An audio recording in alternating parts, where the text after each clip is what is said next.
Uh, I attended parochial school and graduated from North Vernon High School, Indiana, in 1935.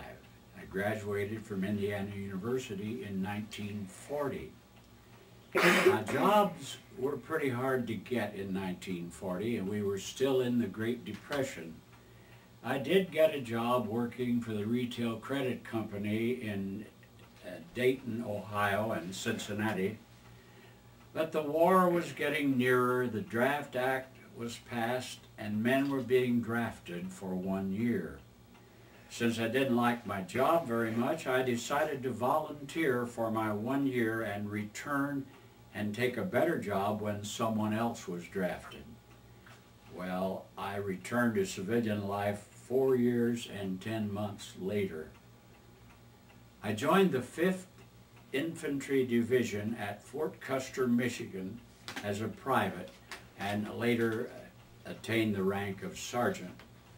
And I participated in the first large-scale maneuvers in Tennessee, Arkansas, and Louisiana. Just like the infantry in the Civil War, we walked. My year was nearly up when the Japs attacked Pearl Harbor, and we found ourselves in the Army for the duration of the war, plus 6 months. I was among some of the first drafted troops to be sent overseas. In February, after the December Pearl Harbor attack, I was on board ship in an 8-knot convoy in the North Atlantic Ocean on my way to Iceland. We were sent there to keep the Germans from taking it.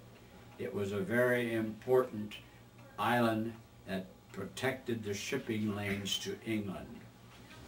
After 9 months in Iceland, I became a passenger on an empty refrigerator boat, once again in the winter in the North Atlantic, on my way to Fort Benning, Georgia, the infantry school.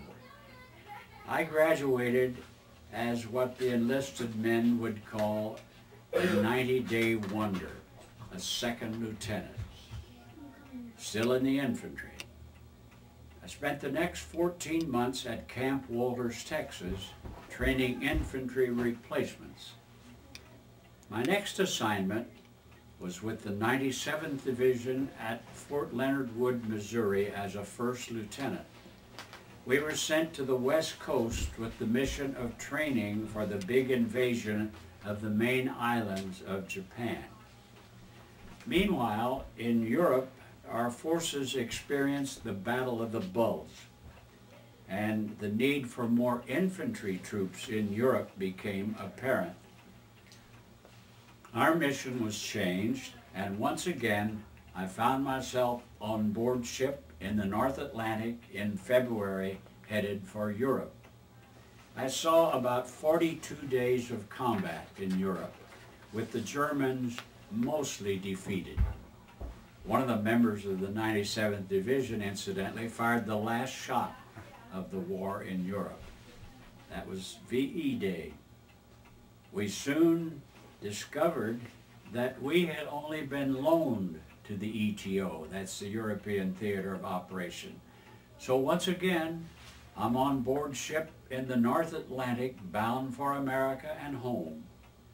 After a brief furlough, I'm on the West Coast again and on board ship headed for Japan, this time on the Pacific Ocean during the typhoon season.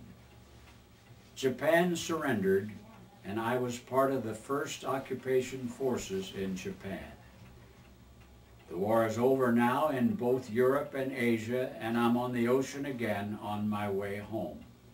I was discharged from the Army in December of 1945 as a captain.